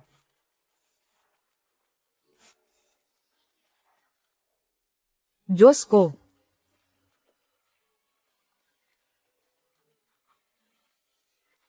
Mula ngayon, magiging katulad ka na ng mga ordinaryong taong minaliit mo. Mararanasan mo ang lahat ng hirap sa mundo, hanggang sa mamatay ka ng kalunos-lunos.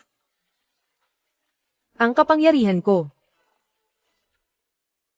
Tinanggal mo ang kapangyarihan ko, ang kapangyarihan ko, ang kapangyarihan ko.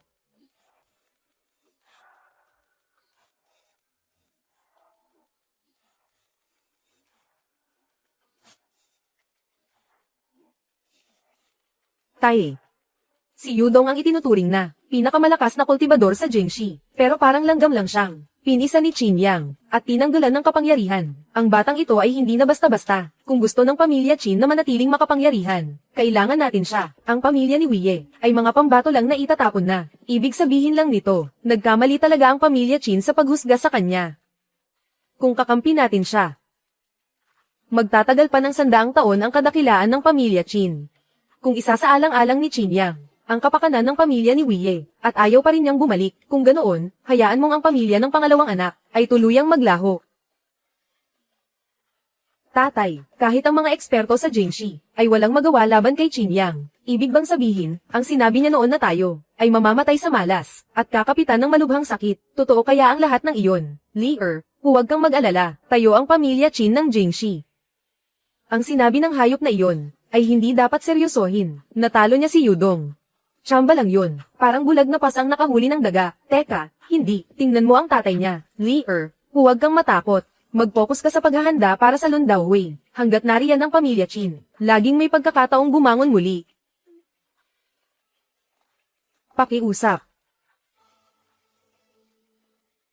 Sa inyong lahat, ngayon ang pinakadakilang araw ng Jinghua Lun Daowei sa Jingxi. Lahat ng mga batang henyo ay nagtitipon dito para lamang makamit ang katanyagan sa buong mundo. Ang mga dumalo ngayong araw ay sina ang young master ng pamilya Qin, si Qin Li. Ayon sa sabi-sabi, sa edad na 5, nakuha na ni Qin Li ang paghanga ng mga eksperto sa kaligrafiya. Ang bawat titik niya ay kasing halaga ng ginto. Napakadali lang sa kanya ang bumanggit ng mga klasikong kasulatan. Siya ang may pinakamalaking potensyal na manalo sa Lun Daowei na ito. Ang pangalawa, si Su Faiyu, ang tunay na anak ng pamilya Su mula sa Haicheng. Ang pamilya Su ay isang sumisikat na bituin sa mga elite, na ngayon ay pumapantay na sa mga pamilyang may dantaon ng kasaysayan. Si Su Faiyu ay nakakakilala na ng mga titik sa edad na 1, at nakakatula na sa edad na 2. Siya ang kilalang batang henyo.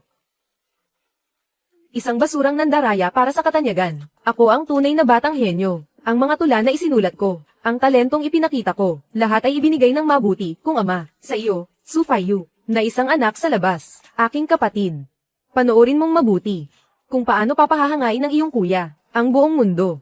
Itinakda ka ng maging isang maalikabok na perlas lamang sa ilalim ng aking mga paa. At narito rin si Li Wen, ang young master ng pamilya Li. Ilang dekada nang nag-aaral ng Dao mula pagkabata, at ngayon ay narating na ang rurok ng kasanayan. Gayon din, isa siyang matinding katunggali sa Jinghua Lun Daowei na ito.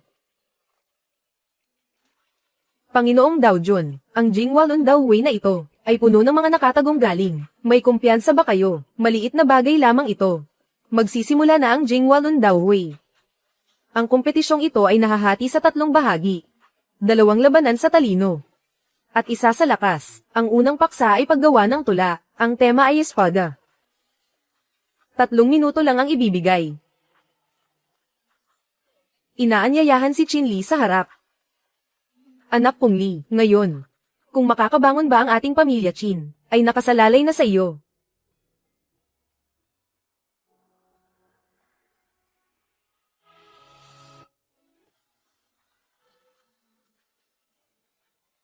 Malamig na liwanag mula sa kahon ng hiyas. 3 talampakang ulap sa tubig ay namumuo. Tumatagos sa bakal na parang paghiwa sa kahoy. Lahat ng tao sa mundo ay namamangha. Napakagandang tula.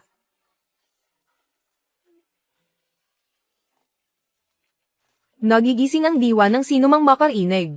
Ang talam ng espada ay 3 talampakan. Napakasining na tula. Hindi masama, hindi masama, ang ampon na anak na ito ng pamilya Qin, ay may pambihirang talino sa panitikan. Oo nga, tama, pangkaraniwan lang naman yan. Naglakas loob pang magpasikat. Mabuti na lang at gumastos ng malaki ang tatay ko, para suhulan si Matandang Zing, at nalaman ko agad ang paksa, ang tulang ito, ay matagal ko nang isinaulo, Qin Li. Magiging tuntungan lang kita.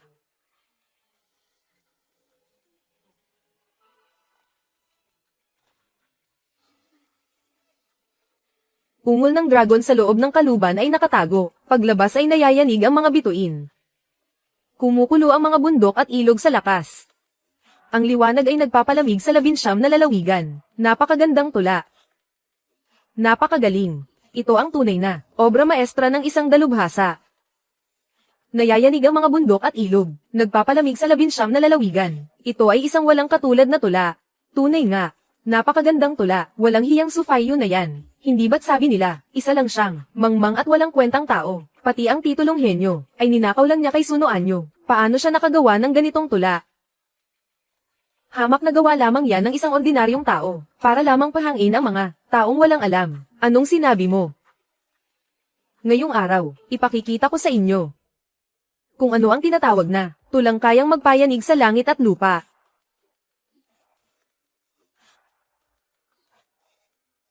Sa araw ng hanging humahaplos sa lahat. Kapag ang puso ko ay naging espada. Ang banal na diwa ay aabot sa kaitaasan ng langit. At ang mundo ay yayanig sa aking utos. Magaling. Diyos ko, ginawang tula ang diwa ng espada. Ito ay talino ng isang immortal sa lupa. Aking kapatid, hindi ba't nagdala ka ng isang lalaking maganda lang ang mukha para lumaban para sa iyo? Bakit? Natakot na ba siyang magsalita? Qin Yang.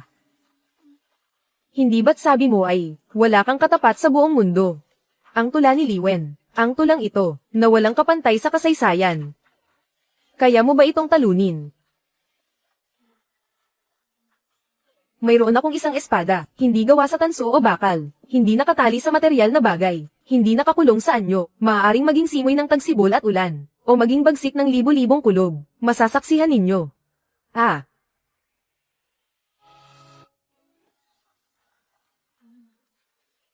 Ang aking sagradong espada, naglakas loob kang sirain ang aking pundasyon ng pag-aanyo. Ito ang tunay na kababalaghan ng langit at lupa, ang salita ay nagiging batas, ang kaisipan ay nagiging espada, ang nanalo sa unang paligsahan ng talino, ay ang panganay na anak ng pamilya Su, si Suno Anyo.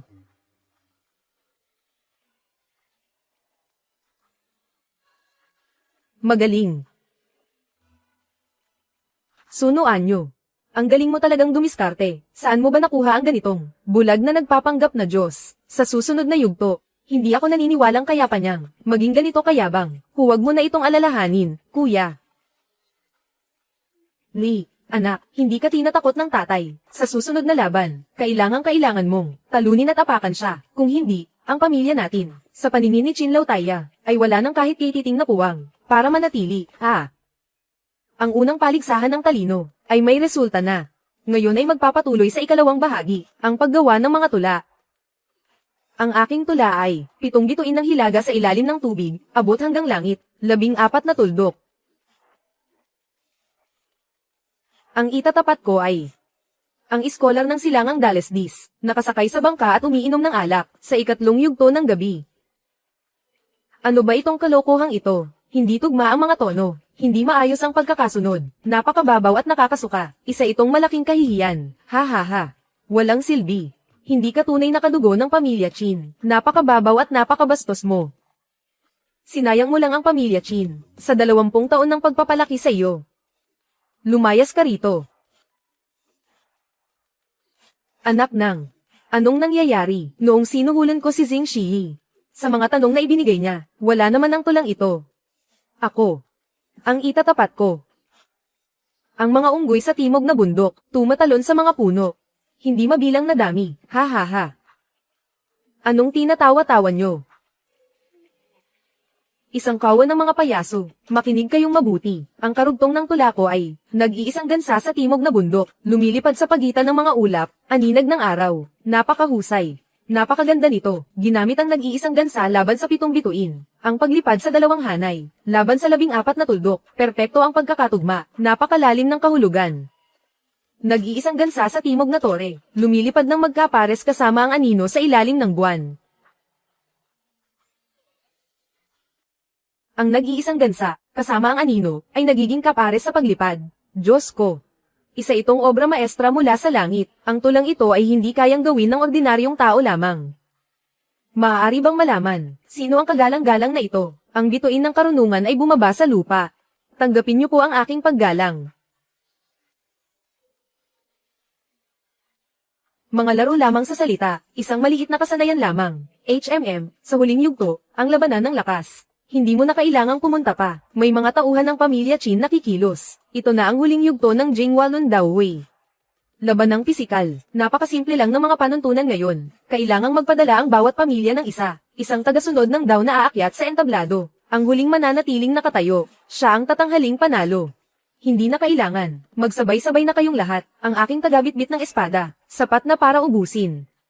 Kayong lahat.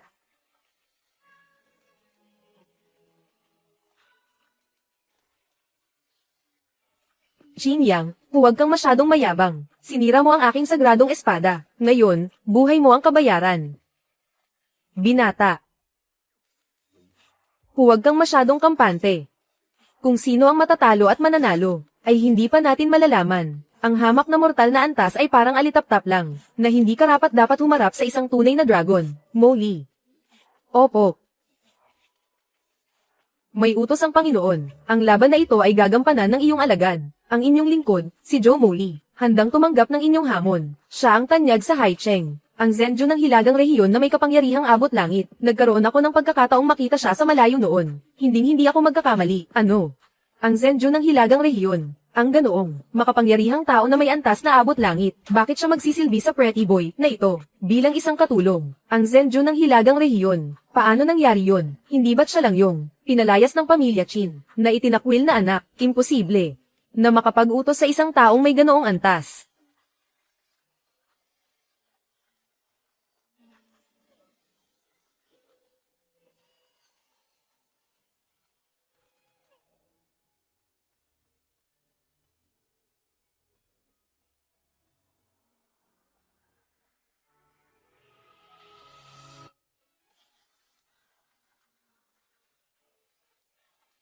Sumuko na ang mga kaaway. Ngayon, ipapahayag ko na, ang nagwagi sa Jinghua Lundao Wei na ito. Ang huling nagtagumpay ay ang Pamilya Su. Si Binibining Su Noanyo.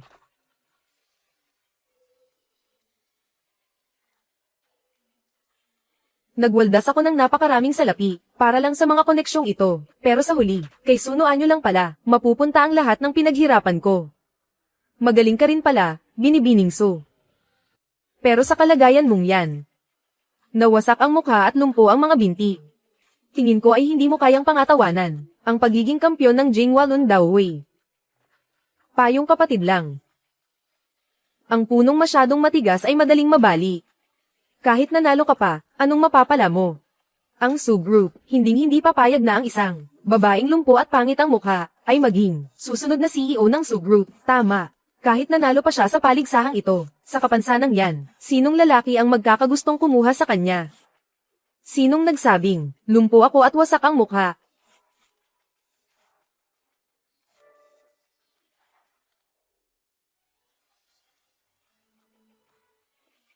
Ang mga binti ng panganay na anak ng pamilya Su. Hindi ba't paralisado na yun? Balita ko, sabi ng mga sikat na doktor sa Jingxi. Ang mga binti niya, habang buhay na, hindi na makakaalis sa wheelchair. Hindi maaari, imposible talaga, gayong kanina lang.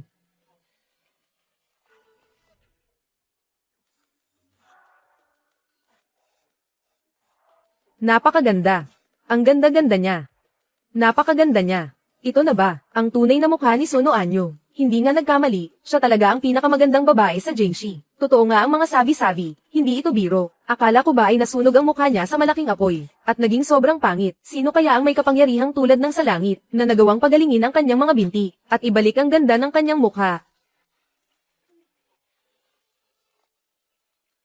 Ang tagumpay sa Jingwalun Daohui ngayong araw, ang paggaling ng aking mga binti, at ang pagbabalik ng aking ganda, ay lahat dahil sa biyaya ng aking Panginoon.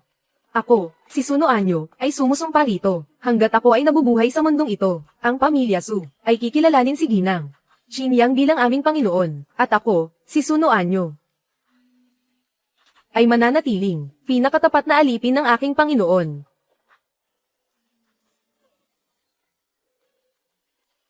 Ang pambihirang panggagamot na parang bumubuhay ng patay, ang ganitong kakayahan